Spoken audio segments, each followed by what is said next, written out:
Hi friends, welcome to Tollyviews TV. Peddi movie గురించి నాకు తెలిసి ఇదే లాస్ట్ వీడియో. ఇప్పటివరకు జరిగిన సినారియో మొత్తం అబ్జర్వ్ చేసి ఈ వీడియోలో ముఖ్యమైన 4 విషయాలు చెప్తాను. ఎక్కడ స్కిప్ చేయకుండా వీడియోకి ఫస్ట్ లైక్ ఇచ్చి, వీలైతే హైప్ ఇచ్చి వీడియోని కంప్లీట్ గా చూడండి.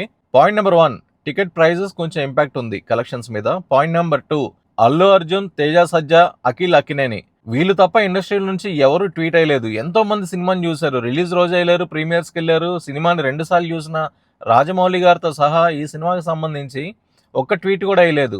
కారణం ఏంటో నాకైతే అర్థం కాలేదు. ఎందుకంటే ఇది ఒక వినయ్ విజయ్ రామ లాంటి సినిమా అయితే ఎవరు ట్వీట్ అయ్యకపోయినా పెద్ద బాధపడాల్సిన అవసరం లేదు, ఎందుకంటే డిజాస్టర్ అవుతుంది కాబట్టి. కానీ పెద్ది లాంటి ఒక సోషల్ మెసేజ్, ఒక సోషల్ రెస్పాన్సిబిలిటీ ఉన్న సినిమాని కూడా వీళ్ళు ఎంకరేజ్ చేయకుండా అంత బ్రిలియంట్ పర్ఫార్మెన్స్ ఇచ్చి అలాంటి క్యారెక్టర్ని యాక్సెప్ట్ చేసిన రామ్ చరణ్కి, అంత మంచి సినిమా తీసిన బుచ్చిబాబు గురించి ఒక చిన్న ట్వీట్ కూడా ఇండస్ట్రీ నుంచి ఎవరు వేయకపోవడం నిజంగా ఆశ్చర్యంగా ఉంది. సినిమా ఇండస్ట్రీ మొత్తం ఒకవైపు వెళ్ళి మెగా ఫ్యామిలీని ఒకవైపు నెట్టిందా అనేది కొంచెం క్వశ్చన్ మార్క్గానే ఉంది. ఎందుకంటే చిరంజీవి గారి కెరీర్ స్టార్టింగ్లో బహుశా మనం ఎవరం పుట్టలేదు. ఆయన కెరీర్ స్టార్టింగ్లో ఆయన స్టార్గా ఎదుగుతున్న క్రమంలో ఆయనకి ఇలాంటి సిచ్యువేషన్స్ ఎదురయ్యాయి. ఇండస్ట్రీ మొత్తం ఒకవైపు ఉండి ఎంతో మంది స్టార్స్ పిల్లలు కూడా కాంపిటీషన్లో ఉన్న రోజుల్లో అవన్నీ తట్టుకుని ఎన్నో అప్ అండ్ డౌన్స్ చూసి చిరంజీవి గారు మెగాస్టార్గా ఎదిగి నెంబర్ 1 పొజిషన్కి వచ్చారు. తర్వాత అందరూ కలిసి ఫ్రెండ్లీగానే ఉన్నారు. ఎవరు సక్సెస్ వాళ్ళది, ఎవరు రూట్ వాళ్ళు ఏర్పరచుకున్నారు, ఎవరి రూట్స్లో వాళ్ళు స్టార్స్గా ఎదిగారు. 4 పిల్లర్స్గా తయారయ్యారు.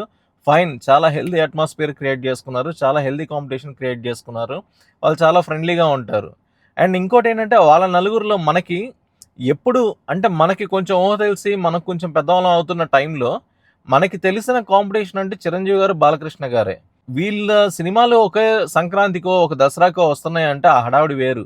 అసలు ఇద్దరికి మామూలుగా ఉండదు అనమాట. ఎందుకంటే దాదాపుగా ఇద్దరు సమవుజ్జీలు, ఇద్దరు ఫ్యాన్ ఫాలోయింగ్ కూడా దాదాపుగా సమానంగానే ఉంటది. నిజంగా అసలు ఒక ఫ్యాన్ వార్ చూసాము అంటే అప్పట్లో చిరంజీవి గారు, బాలకృష్ణ గారు, తర్వాత అదే కాంపిటీషన్ చూసింది నేను పవన్ కళ్యాణ్, మహేష్ బాబు. అండ్ ఇప్పుడు నాకు తెలిసి రామ్ చరణ్కి, ఎన్టీఆర్కి అవుతుంది అనుకుంటున్నా. పాయింట్ నెంబర్ 2 ఏంటంటే ఈ జనరేషన్కి మాత్రం ఒక ఇద్దరి కాంపిటీషన్ గట్టిగా పడుతుంది అనుకుంటున్నా. ఎంతమంది స్టార్స్ ఉన్నా కూడా రామ్ చరణ్కి, ఎన్టీఆర్కి వీళ్ళిద్దరు ఫ్యాన్స్కి గట్టిగా పడుతుందని నేను అనుకుంటున్నాను. ఎందుకంటే RRRలో వాళ్ళు మల్టీ స్టారర్గా చేసిన ఆ సినిమా రిలీజ్ అయిన తర్వాత నుంచి ఆ ఎన్టీఆర్ ఫ్యాన్స్కి ఏదో తెలియని అసంతృప్తి, వాళ్ళ హీరో క్యారెక్టర్ కొంచెం తక్కువగా అనిపించిందో మరి లేకపోతే వాళ్ళు ఎందుకు ఫీల్ అయ్యారో ఏంటో మనకైతే వివరంగా తెలియదు. బట్ క్యాజువల్గా చూసిన నాలాంటి ప్రేక్షకుడికి మాత్రం ఇద్దరు డి అంటే డి అన్నట్టే చేస్తారు. ఇద్దరు క్యారెక్టర్స్ మంచి ఇంపార్టెంట్ క్యారెక్టర్సే. సరే, ఒక 2-3 సీన్స్లో ఏమన్నా రామ్ చరణ్కి కొన్ని హై మూమెంట్స్ పడ్డాయేమో, దానికి వాళ్ళు ఎందుకు అంత సీరియస్గా తీసుకున్నారో, ఎందుకు అంత ఫీల్ అవుతున్నారో మన నాకైతే తెలియదు. కానీ అప్పటి నుండి రిలీజ్ అవుతున్న రామ్ చరణ్ ఫిలిమ్స్కి మాత్రం వీళ్ళు ఫస్ట్ ఉంటున్నారు నెగిటివ్ టాక్ స్ప్రెడ్ చేయడానికి, డివైడ్ టాక్ స్ప్రెడ్ చేయడానికి. ఈ సినిమాకి కూడా అంతే. పెద్ద సినిమా కనుక వీళ్ళు నిజంగా ఎన్టీఆర్ ఫ్యాన్స్ కనుక, కొంతమంది ఎన్టీఆర్ ఫ్యాన్స్ కనుక డివైడ్ టాక్ స్ప్రెడ్ చేయకుండా ఉండుంటే ఈ పెద్ద సినిమా కలెక్షన్స్ రిజల్ట్ ఇంకోలా ఉండేది. అది మాత్రం నో డౌట్. సరే, మొత్తానికి ఎన్టీఆర్ ఫ్యాన్స్ అయితే ముందడిగి వేసి వాళ్ళు ఫ్యాన్ వార్స్ అయితే స్టార్ట్ చేశారు. వాళ్ళిద్దరూ చరణ్ అండ్ ఎన్టీఆర్ ఇద్దరు ఫ్రెండ్షిప్ ఎలా ఉన్నా కూడా ఈ ఫ్యాన్ వార్స్ విషయానికి వచ్చేసరికి మాత్రం ఒక చిరంజీవి బాలకృష్ణ, ఒక పవన్ కళ్యాణ్ మహేష్ బాబు వాళ్ళ పీరియడ్స్ లో ఉన్న ఫ్యాన్ వార్స్ అలాంటివి చూసాము. బట్ ఇప్పుడు రామ్ చరణ్ గారికి, ఎన్టీఆర్ కి పడింది అంటే మరో చిరంజీవి, మరో బాలకృష్ణ అనుకోవచ్చు మనం. ఈ జనరేషన్ కి మాత్రం అంటే నాకు తెలిసి ఈ ఫ్యాన్ వార్ ఇప్పట్లో ఆగదు. ఖచ్చితంగా 20 years అయితే లీడ్ చేస్తుంది. ఎందుకంటే వాళ్ళు ఖచ్చితంగా 50 years 60 years వచ్చే వరకు ఇది ఇంకా పెరుగుతుంది. ఎందుకంటే వాళ్ళు ఇంకా స్థాయిలు పెరుగుతాయి. ఆ రామ్ చరణ్ కానీ ఎన్టీఆర్ కానీ వాళ్ళ స్థాయిలు పెరుగుతాయి, వాళ్ళ రేంజ్ పెరుగుతూ ఉంటుంది, ఫ్యాన్స్ పెరుగుతూ ఉంటారు, ఇంకో జనరేషన్ యాడ్ అవుతూ ఉంటుంది.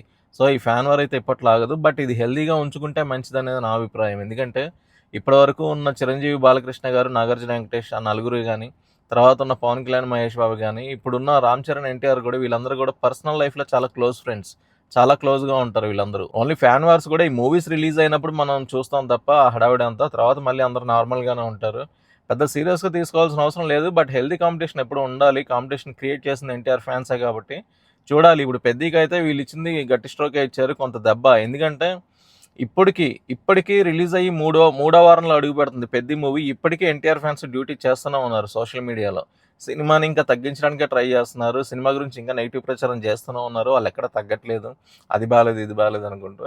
అండ్ ఫైనల్గా ఏంటంటే ఓకే, ఒక వార్ అనేది స్టార్ట్ చేస్తుంది ఎన్టీఆర్ ఫ్యాన్స్. బట్ ఆ వార్కి ఫుల్ స్టాప్ పడడానికి ఒక 20 years పడుతుంది. ఇది ఇప్పట్లో ఆగేది కాదు. చూడాలి మరి డ్రాగన్ కూడా ఎలా ఉంటుందో. అప్పుడు మరి రామ్ చరణ్ ఫ్యాన్స్ డ్యూటీ చేస్తారేమో తెలియదు. ఏ మేర డ్యూటీ చేస్తారో, అప్పుడు ఎలాంటి సిచ్యువేషన్స్ ఉంటాయి, అప్పుడు మనం ఎన్ని వీడియోలు చేస్తామో మనకి తెలియదు. చూడాలి.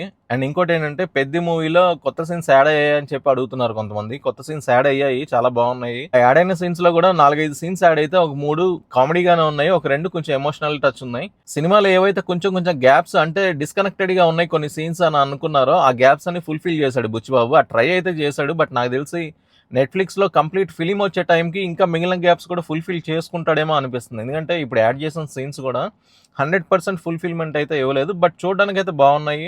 కొంచెం ఇంటర్లింక్ గానే ఉన్నాయి. ఇంకో 5 to 7 minutes ఏమో పెరిగింది లెంత్, బట్ చూడడానికి మాత్రం బాగుంది. బట్ ఎవరైనా ఒక ట్రై చేయాలి, మళ్ళీ ఒకసారి సినిమా చూడాలి అనే ఫ్యాన్స్ ఉండి ఆ ఇంట్రెస్ట్ ఉన్న వాళ్ళు, చూడని వాళ్ళు ఎవరైనా ఈ వీకెండ్ చూడడానికి ప్లాన్ చేసుకుంటే మాత్రం హ్యాపీగా పెద్ద సినిమాకి వెళ్ళి థియేటర్లో చూడండి. ఎందుకంటే ఏఆర్ రెహమాన్ మ్యూజిక్ ఒక పెద్ద ఆడిటోరియం, ఒక సినిమా థియేటర్లో మనం వింటే చాలా బాగుంటుంది. అంత మంచి మ్యూజిక్ ఇచ్చాడు. మళ్ళీ ఏఆర్ రెహమాన్ అంత మ్యూజిక్ ఎప్పుడు ఇస్తాడో తెలియదు. And Ram Charan brilliant performance కానీ, సినిమా స్టోరీ లైన్ కానీ ఇన్స్పిరేషనల్ స్టోరీ. వన్స్ అగైన్ చెప్తున్నాను, హ్యాపీగా థియేటర్కి వెళ్ళి చూడండి ఈ వీకెండ్. ఎందుకంటే మీకు పెద్దగా సినిమాలు కూడా ఏం లేవు. సమంత గారి మూవీ రిలీజ్ అవుతుంది, దాని రివ్యూ కూడా నెక్స్ట్ వీడియోలో ఇస్తాను నేను. సో ఇదే ఫ్రెండ్స్, ఫైనల్గా ఒక కంక్లూజన్ ఏంటి అంటే, పెద్ద సినిమాకి జరిగిన వారంలో ఫైనల్ కంక్లూజన్ అయితే ఈ వీడియోలో నేను క్లియర్గా చెప్పాను. నేను చేసే వీడియోస్ కొంచెం ఇన్ఫర్మేషన్తో పాటు కొంచెం ఎంటర్టైన్మెంట్ చేస్తున్నాయని అనుకుంటున్నాను. వీడియో నచ్చితే మాత్రం మీ ఒపీనియన్ కమెంట్ రూపంలో తెలియజేయండి. వీడియోకి మాత్రం హైప్ ఇవ్వడం మర్చిపోవద్దు. ఛానల్ సబ్స్క్రైబ్ చేసుకోండి. Thank you. జై హింద్.